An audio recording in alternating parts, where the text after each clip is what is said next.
J'aimerais bien qu'on parte là-dessus. Mais c'est une très bonne idée, ma chère, par rapport au thème.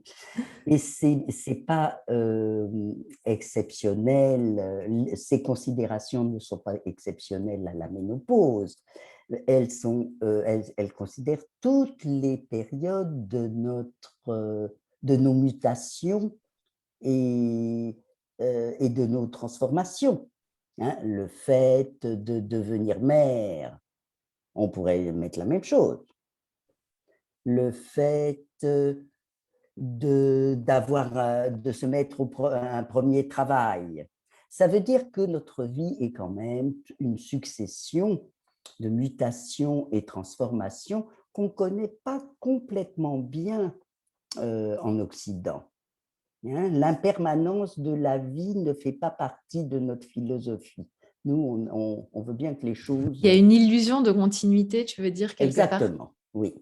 Hein. Alors, c'est vrai que nous, notre vie, eh ben, c'est la nôtre qui va de notre conception à notre mort, mais avec toutes les vagues qu'implique, ben là, on va plus parler des périodes de la vie et celles de la ménopause, mais les ruptures, les deuils, même les événements joyeux, les mariages, les déménagements, enfin, tout ce qui implique une mutation peut être considéré comme un accès à la nouveauté en passant par une confirmation de soi-même pour pouvoir y arriver, quoi.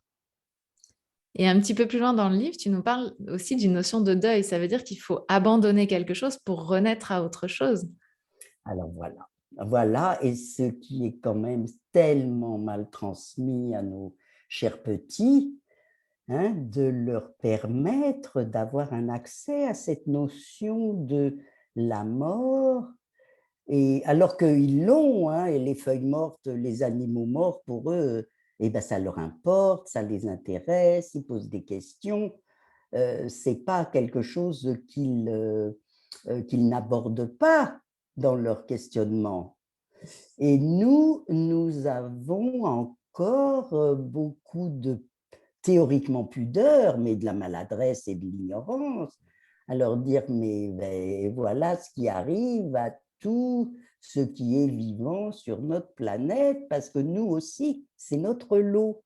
Et ça les propulse dans la notion de succession des générations, parce que s'ils sont tout petits et qu'ils vont grandir et qu'ils deviendront parents et qu'ils deviendront grands-parents, et peut-être qu'il y en a qui connaissent leur arrière-grands-parents maintenant avec l'allongement de la vie.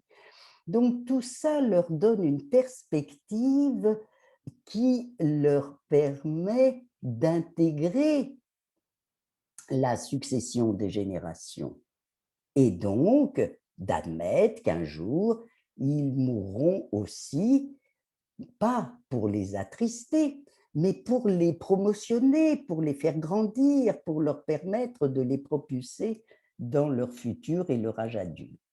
C'est vraiment, si vous voulez, on peut dire que la sexualité et la mort sont encore, alors moi je n'appelais pas ça des tabous, mais malheureusement j'ai l'impression qu'on peut presque mettre ce mot, dans sociaux et médiatiques qui nous enferment encore dans un statut d'enfant. Alors, c'est intéressant parce qu'on a un peu parlé du coup de la mort dans les enregistrements de ce sommet. Et justement, c'est parfois la ménopause, c'est un peu le moment où on se rend compte que, en tout cas, on arrive dans une période de la vie où il y en a peut-être un petit peu moins après qu'il y en a avant, avec Ah les ben c'est espérances de sûr vie classiques. qu'on passe au troisième âge, ça s'appelle. Alors maintenant, comme il y en a un quatrième et presque un cinquième, on est encore bien détendu de ce passage. Hein. Avant, et il est encore dans une... c'est pour ça que tu me demandes d'intervenir. Il a encore toute une imagerie et tout un spectre de fin de vie qui ne correspond plus du tout à la vie que l'on a actuellement. on est effectivement dans un passage, et pas des moindres, puisque c'est celui de ne plus être féconde.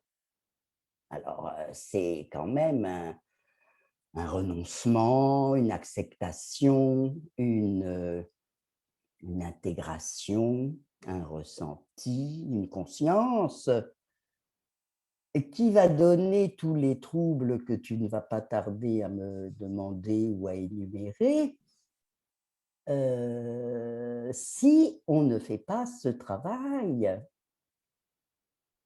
et ben, de conscience de ce qui nous arrive.